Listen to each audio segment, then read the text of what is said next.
The masked murder. My name is Officer John Harris, and I'm the newest member of the police force in Brooksville, a small town known for its quiet streets and friendly faces. I moved here 6 months ago, fresh out of the police academy, hoping to make a difference and find peace in this simple town. Little did I know, the calm of Brooksville was about to be shattered by a murder that would haunt the entire community. The victim was a young woman named Emily Parker. She was found dead in her apartment, and part of the brutal murder had been caught on social media.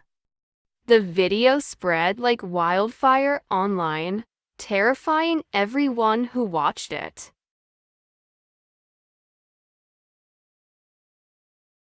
The problem was, the killer was wearing a mask, hiding their identity completely. Now, it was up to me to solve the case. As the newest officer, I had to prove myself, but nothing could prepare me for the twisted, dark path I was about to walk.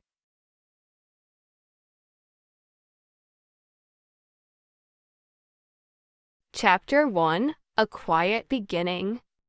It all started on a warm Saturday morning.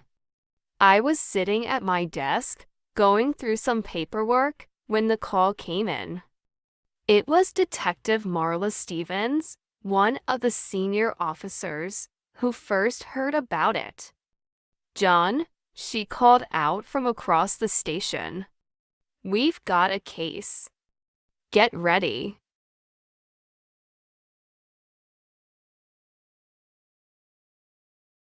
I looked up, surprised.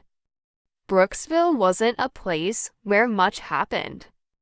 The most exciting case I had worked on so far was a stolen bike from the local park. "What's going on?" I asked, feeling a strange sense of urgency. "It's a murder," she said, her voice low and serious.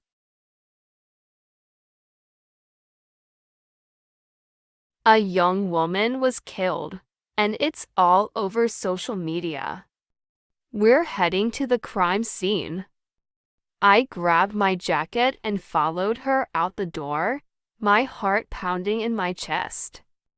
This wasn't the kind of case that would define my career, but I had no idea how complicated it would become.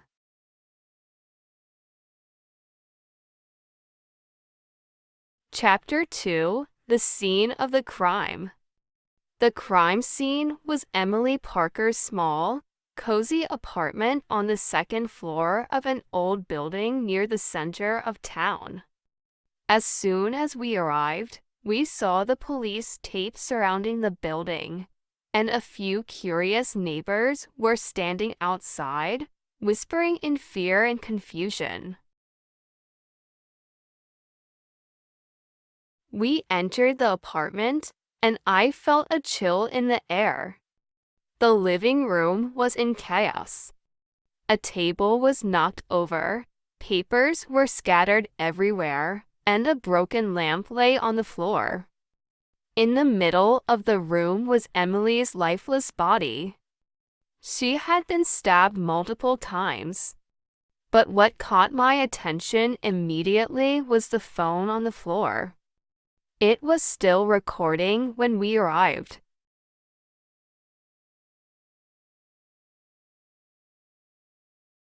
And the screen was cracked, but the video showed the last moments of Emily's life.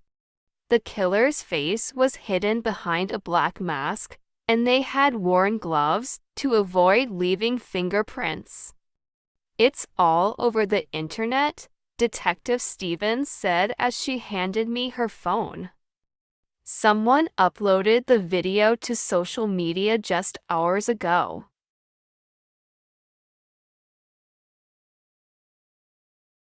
I watched the video in disbelief. The murderer was precise, calm, and cold. There was no hesitation in their actions, but they had been careful to cover every trace of their identity. No one had seen their face. No one could identify them.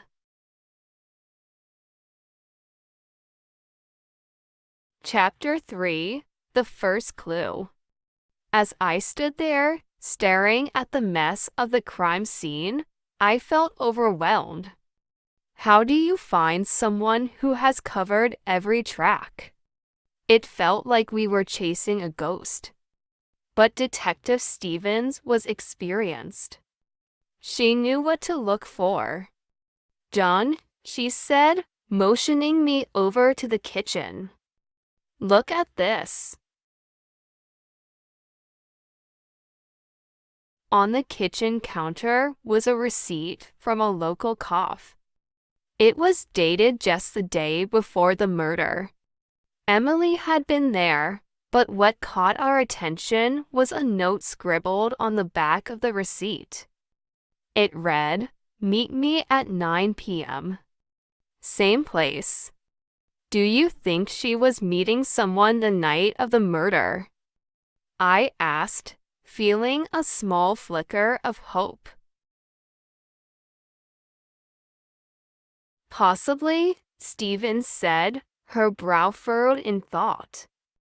"We'll need to check the cough and see if anyone remembers her or who she was with." This was our first clue, and even though it didn't reveal much, it was a start.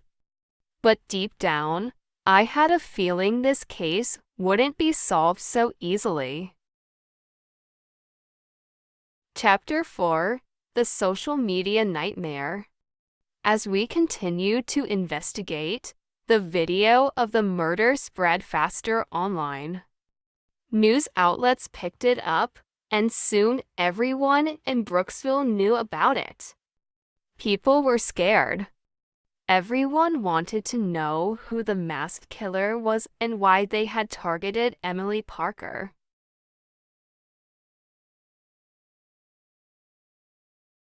I spent hours going through Emily's social media profiles, trying to piece together her life. She was a popular girl, with lots of friends, a good job, and no apparent enemies. But as I dug deeper, I found something strange.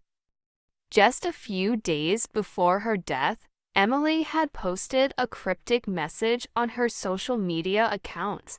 "Sometimes, the past comes back to haunt you." It seemed innocent enough, but in light of her murder, it felt like a warning. I brought it to Detective Stevens' attention, and she agreed that it was worth investigating. Had Emily been hiding something? Was her murder connected to her past? Chapter 5: The Cough Connection. The next day, we went to the cough where the receipt had come from.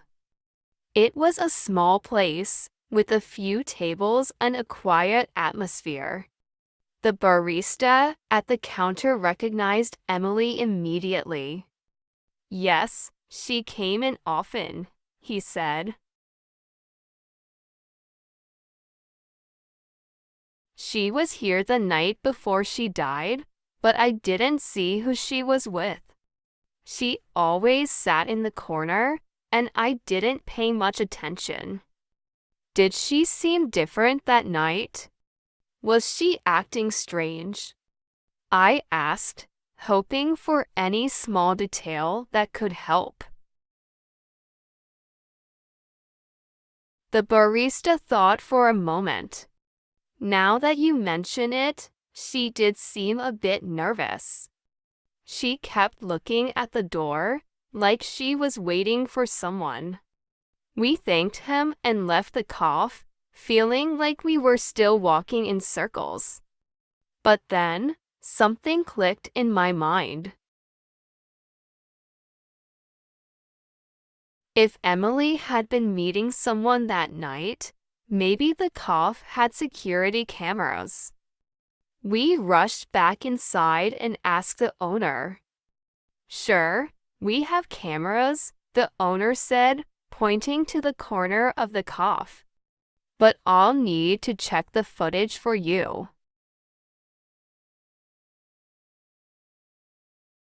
As we waited for him to review the footage, my mind raced with possibilities. Could this be the break we needed? Could the cameras have captured the person Emily was meeting? Chapter 6. A familiar face. When the cough owner came back, he had a serious look on his face. "You'll want to see this," he said, handing us the footage. As we watched the video, my heart started racing. There, sitting in the corner of the cough, was Emily Parker.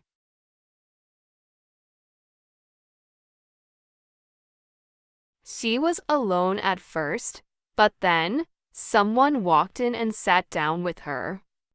The camera angle wasn't perfect, but we could see enough. It was a man, tall and wearing a dark jacket. But what caught my attention was his face. Even though the footage was grainy, I recognized him. It was someone I had seen before, someone from the town. "Do you know him?" Stevens asked, looking at me with raised eyebrows. "I think I do," I replied, my mind spinning. "That's David Blackwood. He's a local businessman. I've seen him around town, but I had no idea he was connected to Emily." This was a major breakthrough. We had a person of interest, someone who had met with Emily the night before her murder. But now, we had to find out who David Blackwood really was and what connection he had to the masked killer. Chapter 7. Digging into David Blackwood's life. David Blackwood was a well-known figure in Brooksville. He owned several businesses in town, including a construction company and a real estate agency. On the surface, he seemed like a respectable man. He was wealthy, well-dressed, and had a good reputation. But as we started to dig deeper into his life, we found cracks in his perfect image. I spent hours going through financial records, and what I found shocked me. David Blackwood's businesses were struggling. He was drowning in debt, and several of his properties were on the verge of foreclosure. It didn't make sense. How could someone who appeared so successful be in such financial trouble? Then, we found something even more disturbing. There were rumors that David had been involved in shady deals, illegal business practices that were kept hidden from the public eye. But no one had ever been able to prove it. "Do you think Emily knew about his secrets?" I asked Stevens as we reviewed the evidence. "It's possible," she replied, her eyes narrowing. "Maybe she found out something she wasn't supposed to, and that's why she was killed." We had a motive, but we still didn't have solid evidence connecting David to the murder. And we didn't know if he was the masked killer or if someone else was involved. The deeper we went, the more complicated the case became. Chapter 8. A Dangerous Game.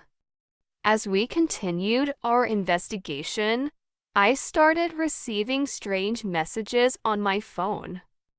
They were anonymous, and at first, they seemed like harmless pranks. But then, they became more threatening.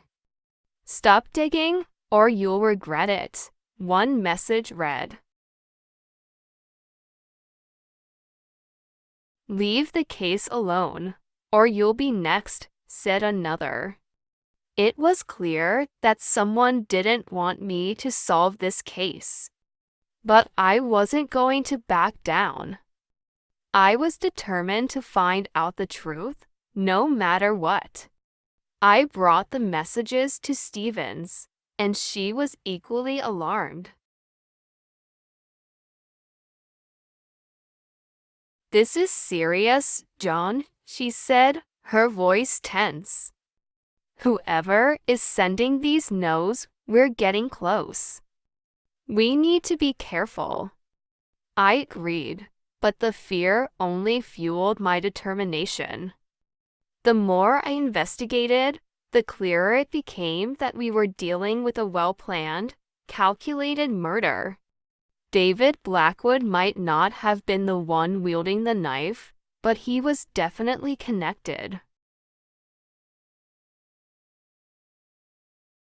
Chapter 9: The Confrontation.